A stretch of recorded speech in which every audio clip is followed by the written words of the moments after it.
Seaplane doors and carbon fiber coming up.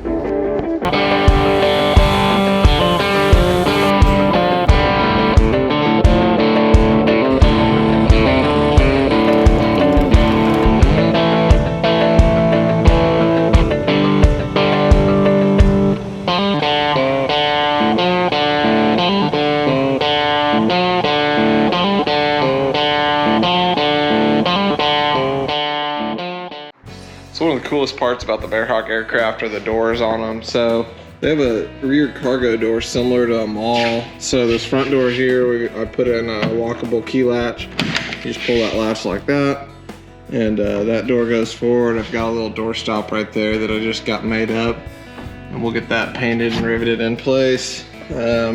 Tuck that gas strut nice and tight across the door so you can still come through here fairly easy. Yeah, I put these are Lexan windows I put in, and an air vent for the third row of seats. Then the back door, you've got a latch right here, pull up on it, and it swings open. So I fabric covered the interior of the doors, nice and light, dresses them up a little bit, gets rid of some of the exposed tubing, but still doesn't add hardly any weight. And then the biggest thing I did on these rear doors, I mean, they're pretty much factory. I didn't change a whole lot on them, except for these hinges. So you can see on these hinges, there's a weld line right there. There's a weld line right there. So I extended these hinges out. Reason being, on a factory Bearhawk door, you can only come to 90 degrees, and your door skin starts taking out your fabric right here on this. So when that happens, now you're stuck here. It's not a big deal, except for we're gonna be running a stretcher setup. So we'll have a stretcher setup that runs right here. And we want to be able to come in at a full angle into the back of the airplane like this, rather than having to come in at an angle like this. So this door actually goes all the way against the fuselage now, so that allows you to bring along items in just like that. So that's about the only thing I changed. Other than that, I did cut my own door skins. Normally these are 2-piece, and then there's another piece riveted on right here in this area. I decided I didn't like that, so I went ahead and cut out new door skins and made them all 1 piece. Same with this one. Normally there's a secondary piece that runs right here, and I went ahead and just cut out 1-piece door skins. I thought it looked a whole lot cleaner and less pieces and less leakage, so that's how I did the cargo doors. And the front doors are a one-off seaplane door design. So on most Bearhawks, you've got a window up here on the top half, so it swings up against the wing, and then you've got another section that swings forward like this, and hits the strut right there. So I'll post a picture of what a normal Bearhawk door looks like, and I'm just not a huge fan of those. They work okay, but I fly a Rans S7, and I'll throw a picture up of that, and the doors swing up and they sit nice and tight against the bottom of the wing, and they're just out of the way. And so I really like that, so I decided to do it on this airplane. So these are Hendrix manufacturing door hinges. Fantastic, flush mount, look really clean. So that's what I did for door latches. And then before we open it, I've got this carbon fiber trim ring that runs all the way around. The reason I did that is a lot of Bearhawk doors just end up being kind of leaky in areas, and it's not a bad design necessarily. It's just the way the skins end up lapping and that kind of stuff. They're leaky. I mean, you get air draft through them and all that kind of stuff. So what I did was I actually put this door, built it, got it in place, and then I laid this carbon up onto the side of the airplane. And so it's got a tight seal, literally without even any weather stripping or anything in it. So I think I'm literally gonna run some little 16th inch thick foam strip on it, just to get a nice tight air seal. But other than that, it seals really well. And so on this side, you just grab your door handle, turn it and let go. And then it runs on gas struts, and so it goes up against the bottom of the wing. You've got a gas strut there and a gas strut there. And then right here, basically it comes down to a single frame, covered the bottom section in fabric, and then there's a handle here for closing the door. It works as an armrest while you're in the airplane. And then the rest of the frame is pretty straightforward. It's not a whole lot different than the factory one. Your windows get bolted in with these trim pieces that run around. And so Windows are easy to change out if you need to. And then this is what I've been working on. So I made this carbon fiber trim piece, and I'll show you a little bit about that. This one is my first one. I didn't really like how it came out because there's kind of a gap right here. So I'll show you what we did on the next one. But that's how I did these. These doors are pretty simple, really. There's not a whole lot of material you have to buy. I used a lot of pieces from the old doors and kind of made a hybrid Seaplane door, and they're pretty light. I mean, they really, in theory, they're lighter than the factory doors because you've got actually have less tubing in them. But we'll see. So they seem to be working well, and so far I like them. But I'll show you real quick how I make carbon fiber parts and how I make the trim rings on the doors. This one over here, I'll show you kind of the finished product on it. So we've got basically just a nice carbon fiber trim ring, no gaps in it, and it just turns like so with the door handle, so works well. So far these doors have been great. We'll see once I start flying them, but I really like them. So quick note on Bearhawk windows. So I have a combination of Lexan and acrylic in this airplane. So like these back windows for this door and this door, these are Lexan. These windows are Lexan. The ceiling is acrylic, and this back window over here is acrylic. So reason being, if for some reason you crash this airplane, you need to have alternate ways to get out of the airplane other than the main doors in case for some reason they get stuck shut. So on this back window, there's actually, and I'll put a picture in here of what it is. So underneath this fabric, I built a custom, basically it's a rectangular tubing squared carbon fiber frame that makes up this window structure right here. And then this is a nice little thin 3-layer carbon layup that actually my window attaches, goes in, and this rivets over the top of it. So in the event of a crash, you can actually bust this window out from the inside. If you kick on it, you will break this carbon fiber frame. I mean, it's not gonna happen by accident. You're gonna have to do it on purpose, but it will be marked as an emergency exit in case of a crash and you need to get people out. That window will be fairly easy to get out. And then the same way with the top window, that's all riveted on in a way that you should be able to kick it out, and if not, it is acrylic, so you should be able to break it if needed. Whereas Lexan, you can do about whatever you want to Lexan, you're not gonna be able to break it. So aside from the 2 doors and the windshield, there's an emergency exit here, and then the ceiling window also serves as an emergency exit if you need to get out that way. So just a little added safety there, being able to get out in other areas. Will it work? It should, but at least gives options in the case of that event. So I'll give you guys a real quick tutorial on how I build like those little carbon fiber trim pieces real quick, and we'll go from there. All right, so here's how I do all my carbon fiber parts. So we've got some 2K 2x2 twill right here.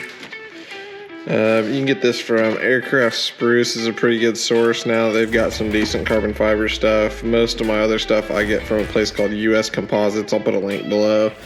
They have a terrible website, but they have great service and really good prices on their carbon. So start with that, and then you're gonna wanna have a Bondo spreader, like one of these. Harbor Freight sells these boxes of yellow ones that are really good.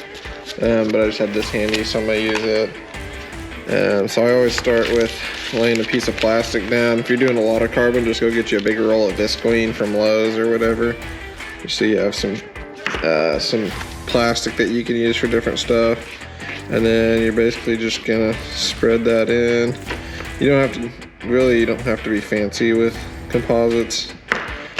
Even carbon fiber, you don't have to be fancy with it. Just the deal is you want as little epoxy in it as possible without starving it for epoxy. So your best way to do that is to vacuum bag if you can, or you can use peel ply and squeegee out as much as possible. So we're gonna do 4 layers here. So you can see we're kind of rectangular shape, but we can squish that down a little bit as needed. And so on this piece, we're gonna do a little bit of warping. So we come in, we're gonna lay that on at like a 45-degree angle. Put some more epoxy on it,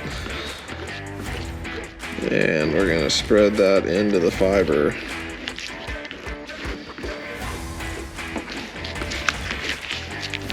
So getting that all in there. And do the same thing on the next one.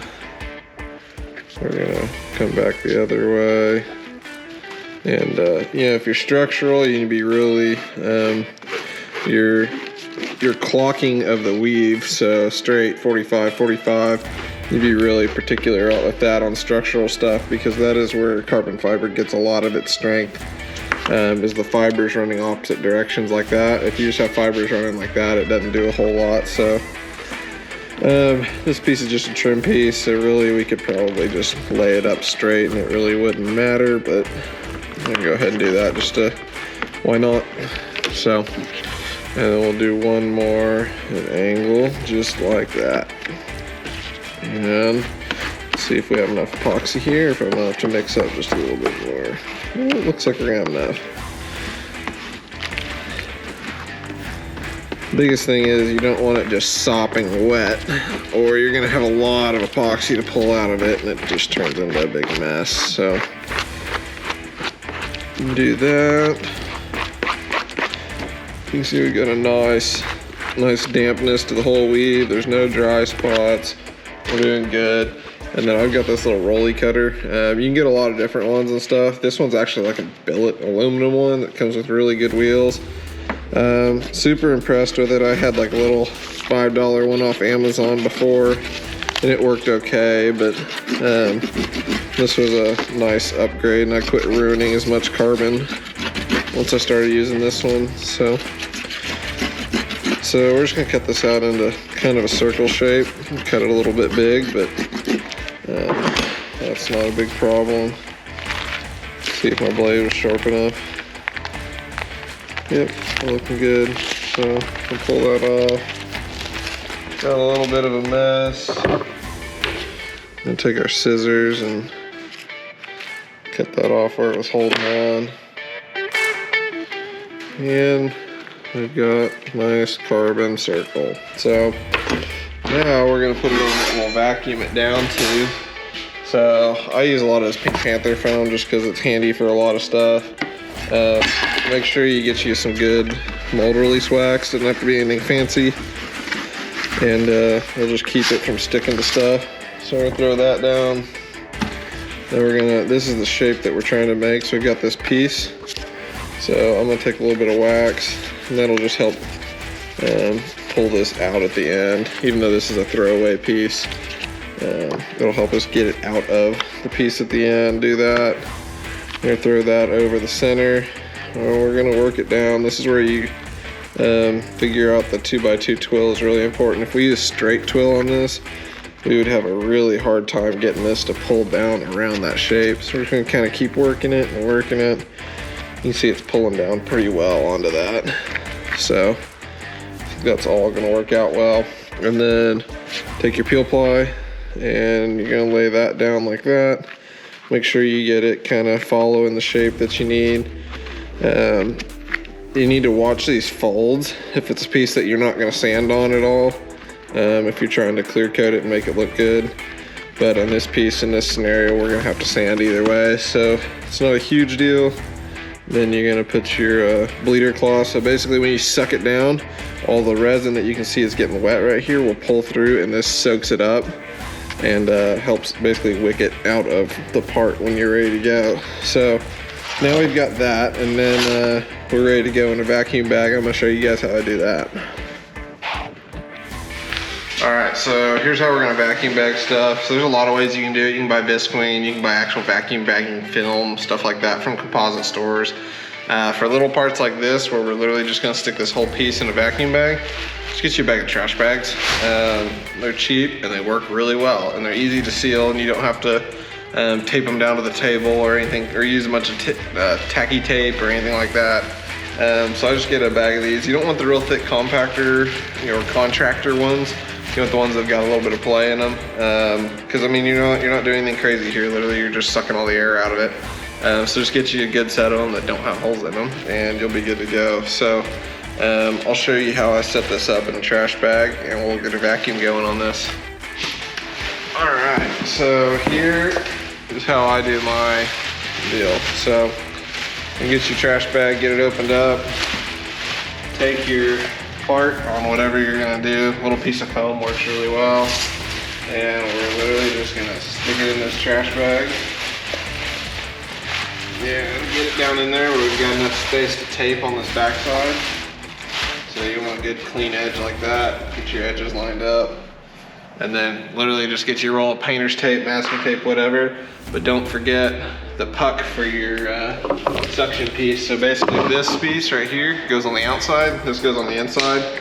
They lock together and they form a seal, and that's how you pull the vacuum inside. So I'm gonna take this piece and we're gonna place it right here on the edge of our part where we're still getting into this bleeder cloth, and that's how we help pull the air out of that part.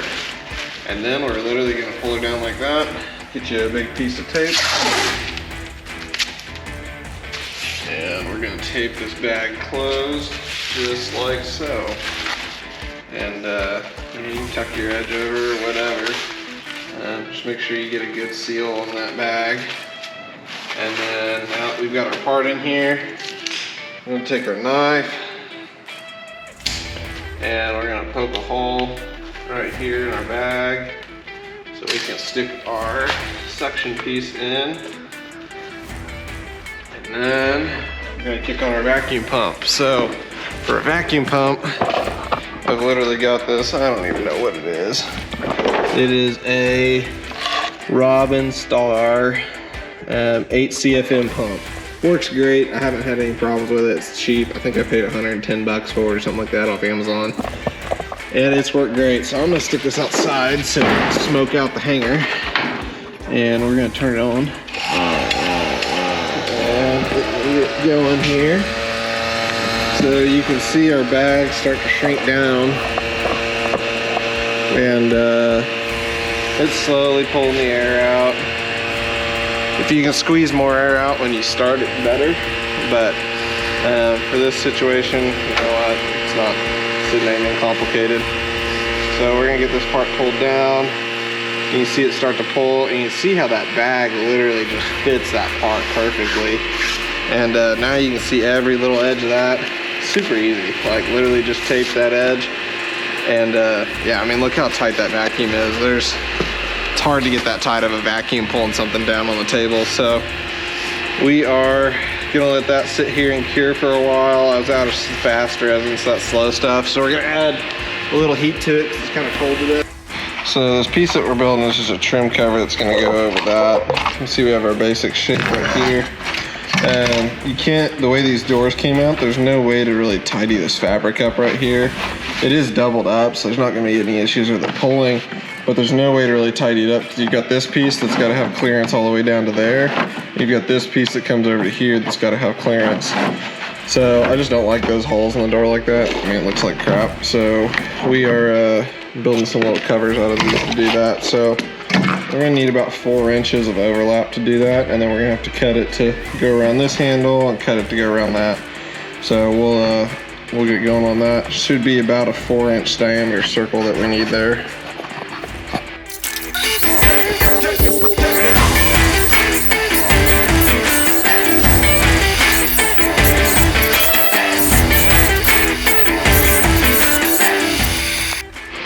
All right, so now we've got our little trim cover piece. You can see all the pinks out of it back there.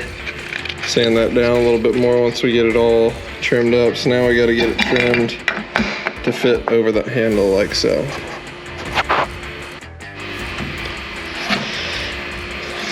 And that's our finished product right there. We've got a screw in it, we tapped it, and yeah, I think it looks good.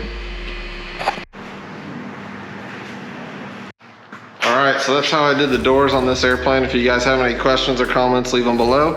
If you haven't subscribed, subscribe, that helps me out. And if you guys are curious more about this airplane, what we're doing with it in Africa and all that kind of stuff, I'll leave a link below to my wife and I's website, which is maglobalmission.com. You can check it out there. Other than that, we'll see you in the next one.